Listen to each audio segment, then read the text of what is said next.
Na vana kana pano. Na pano? Do na pano de ba lingala? Biso to mega kalingala. Bongo a. Tom. Ngembo. Ya suko tanga ka? Nga na tanga kate ngambongo ezate. Pona ni? Papa pesa kangate mbongo. Bovangi bovangi. Yo vangi pemena moto. Mama bino bola sibano wakata mbila tendeni. Ba koko na biso ba pesa zaki ko mata masanga mbila awa ezaki ebele. Ta pe mondela ye. Ayo ko mona boye apesi komo bien. Plani no sana ngo. Nga pena za mwana deza. Mwana deza? Te yo sa deza ta?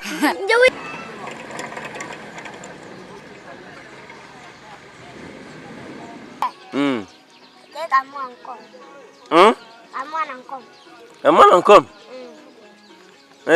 Ngembo. Ta mwana nkombo. Ya ingwe nkombo. Tu kolia balobani. Koli. Ngapi na kolia? Zipa. Ta sentaba. Nkombo.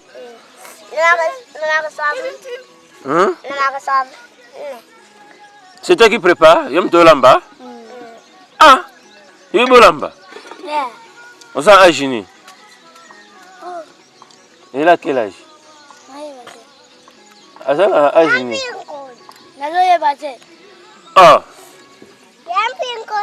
Il est solier?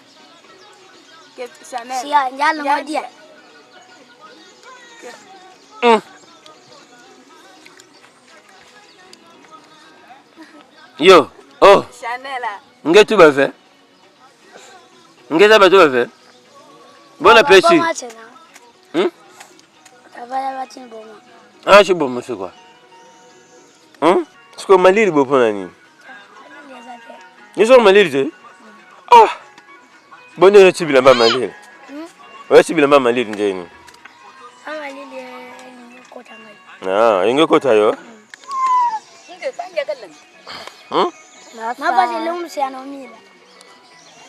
Chika hizi. Kombolo nai?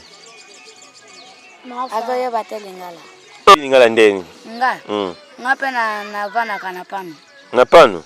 Do na pano de ba lingala? Biso to mega kalingala. Bongo a. Aiza mboga ni?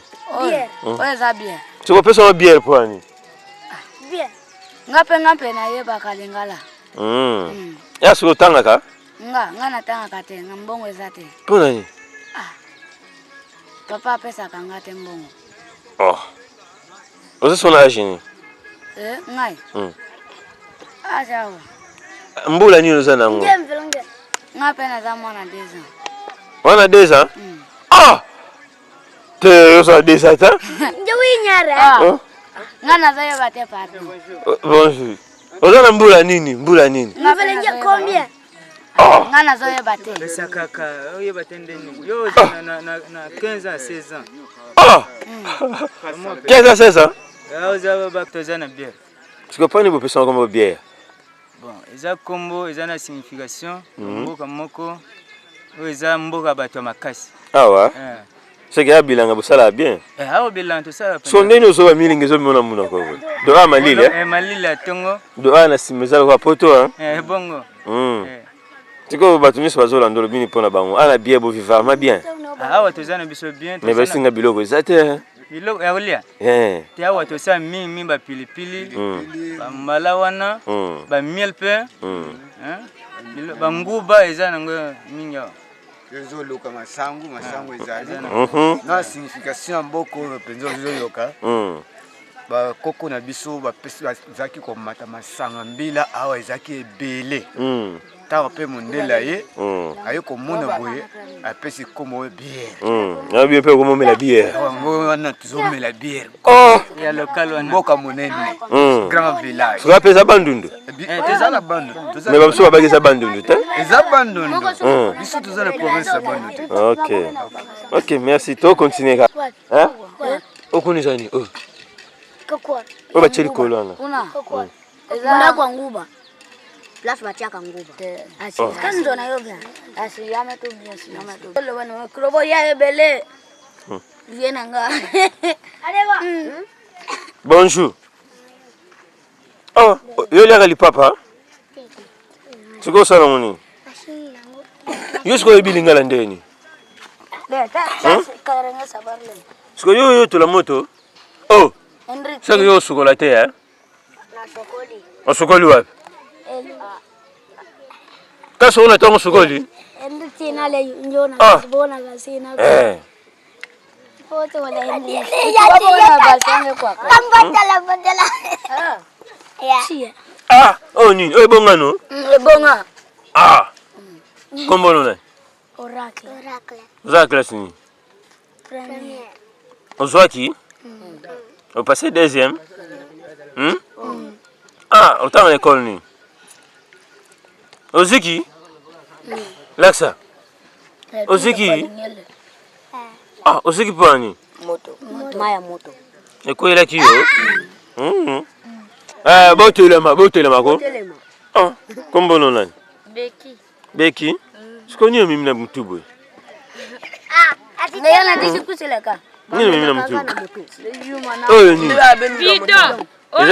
Eza nani? Bidon. Yangai. Nyamai? Pompi zate? Te. Siko botoka ndeni? Bachara nani? Mulondo. Mulondo. Nani tiyo. Sana maya. Ko mwana zapi? Mwana zapi? Mwana nga. Aolia nini? Azosa. Ka pundu. Me babibi no bwana mbongo belesi bo ponu. Mbongo zate afa. Okte okosi. Mtadaba zobia. Siko bino bosela wa mbongo nini? Mbongo zate zaba pilipili. Siko mbongo ni bino bosalela Ka pilipili. Mbongo nini bino bosalela ka? Mbongo zate. Zela bino bosela oyo. Wapi? Oyo bosalela ngo. Te wana na zana. Oyo bosela ngo. Te. Tozana ngo te. Ni yeso bani. Weba ka seso bani. O bino be bosela ngo. So bino bosela mbongo. À 500 francs. Na ba 10 000. Ça va. Kamadi, ça va? Ça va? Ça va bien. Oh. Nge tu bakaka munokona tie nini? Opani. Nga memie po azolela lela. Ale nini? Seko peso mbe migate te? Atambola yemoko te na makolo.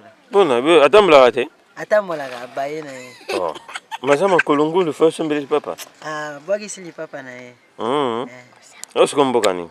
Mboka. Bière. Debino mena bière papa mbawa. Bière ezala penda me mikolo ezomona lisuti. Bobo ko sala te ke isa. Masama mila ngo bakolo bazao mata balema akoma. Me boko mata ti. Tenga ebite. Ebite o mata. Yebo mata te? Yebo mata. Yango bobo mamboka. To papa bino wa no mata pani bino boyo ko lakite. Wana ba système na bomba kola biso siko to yeba te. Menga na ibo matanje tambila. So bon mata siko to mela. Wala tigala. Ampaka. OK, ça va, merci. On y zolia.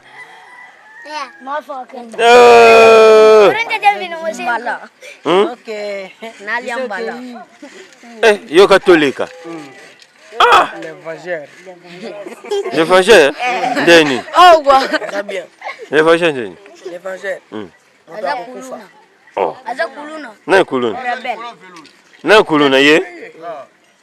Kuluna ndeni. Babi ko le kuluna.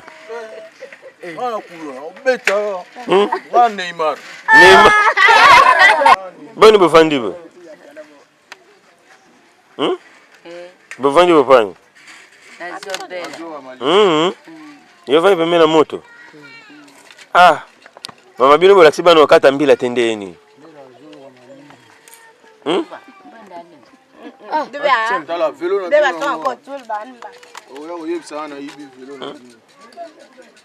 Mi zo chama kwa moto boso ziki.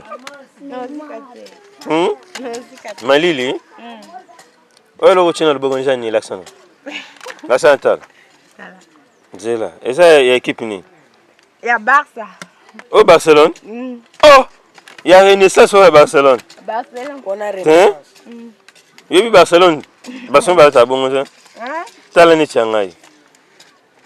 Shanghai bon. Mais on a ce qu'il y a équipe ni. Oh, ça y a Barça. Maman. Yo, pas bon Shanghai. Mama ta beringwai. Beringwai. Mbote. Yo vandi bofani.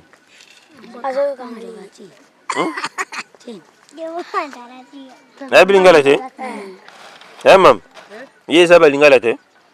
Eza mwana moke. Eza mwana moke ba bilingala te? Eza mwana moke. Eza mwana mboka. Oyo sani. Oyo.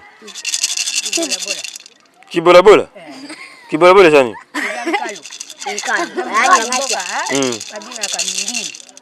Oh. Chikoyo, Calebas. C'est ça. Toi tu étudies? Où ça? Ah ok, ça. On va parler après. Mais oh biso oh. Biso kibola bola. Biso avec chasse kibola bola ça likayabu. C'est ça non?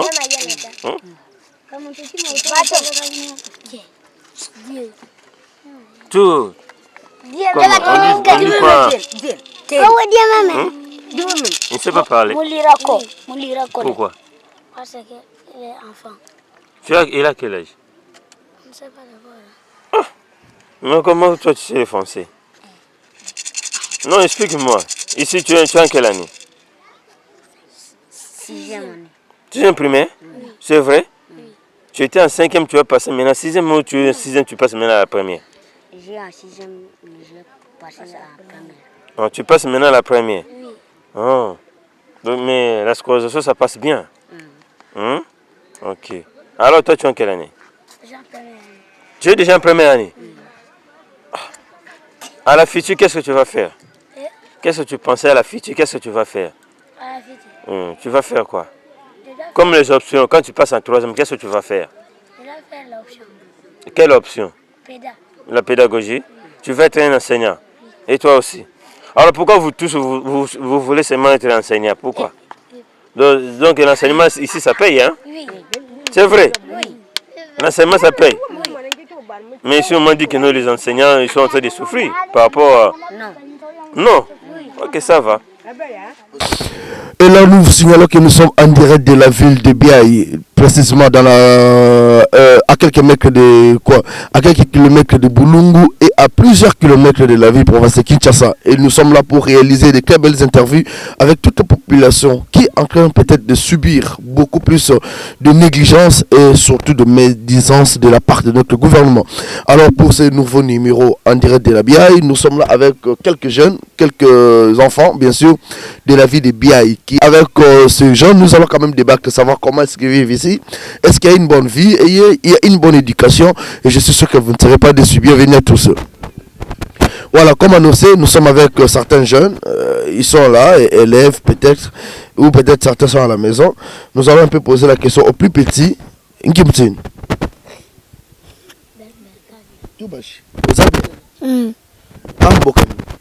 Bien. Bien. Bien Nkimtine. Beto. Bambalati basasaka. Bambalati basasaka. Ntusuke vandave. Ntusuke alvana. Ye vanda. Ngeza bampi dendo. Dendo ngeza bo. Ye vanki bibie. Ndeke. Dendo ke ndeke.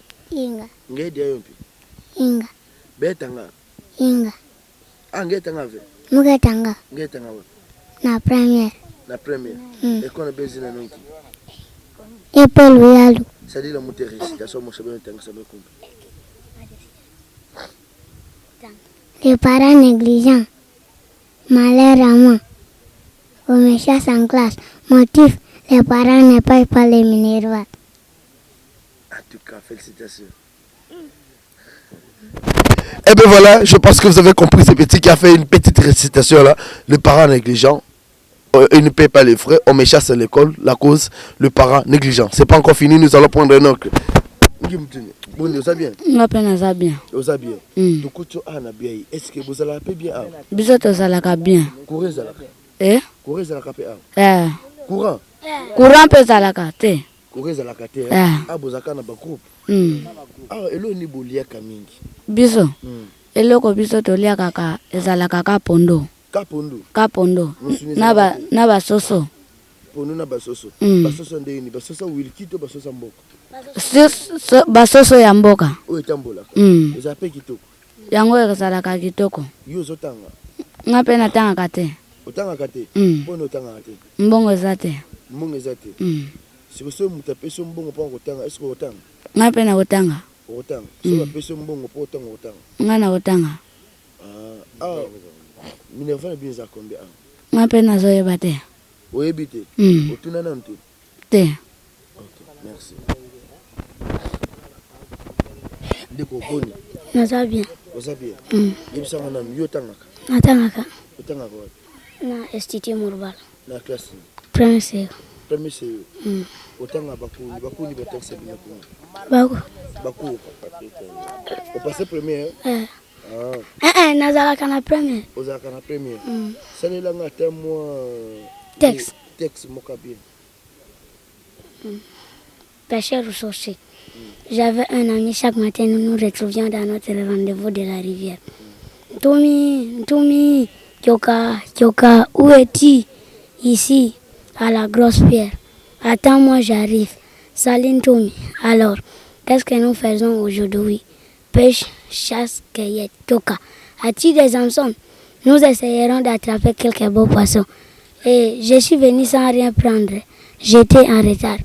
Maman m'avait envoyé à la forêt chercher du bois. Tant pis, nous pêcherons à la main. À la main. Rachidi. Ok. D'accord, bien ça. Non, à l'école. Est-ce que nous avons bandako mai pe kota na kati? Sombu le biti. Ekota. Sombu le biti mai kota. Est-ce bola na bola mukaka? To la mukaka to pepa yango ebima. Na fala ka wana bien. Est-ce que ebi na mateni batonga bandako? Batonga kina yango na mabatiel. Soto keo ko dima bilanga. Tozwaka mwa mbongo. Po batonga bandako. Bandako o makasa ni bacheli kolo. Comment Tobenga kango wampete. Wampete. Buzongo. Tokina kauluwa ngo na zamba. Na zamba. Nge butonga bandako bo. Na mwe baso bachi abek musuma bele. Est-ce que sombu le betcha makasa ko yaka? Ekwe yaka te. Me misusu ekwe yaka. Soki ezama be. Nini ezama be? Ndako. Siko nini soutenir ndako awa? Ezaba nzete. Kaba nzete. Sombu le beti ba conséquences ni za. Mbule tanaka. Mbule tanaka. Ebo so mai tondi bolongola ngo. Tolongola kango. OK. Merci. Bansi amboka abaza. Bansi amboka. Baza kuna l'école. Dans le cadre toujours de notre tour dans cette grande ville de Biaï, et awato ekutana ba mikolo voilà dans la ville de Bière, awato ekutana na mikolo tozana na epanani. Voilà, awato esko na ndako ya papa chef, papa Mokonzi, tu ekutana ye en tant que papa Mokonzi, expliquer biso mboka oyo bato bazo vivre ndenge nini, ba difficulté ni bana ngo, ba réalité ni bango bazo vivre. Bonjour papa chef. Comment on papa? Bukasa Maximilien. Bukasa Maximilien. OK. Yo ça papa chef à moko. Exceptionnel. La population se vivre bien.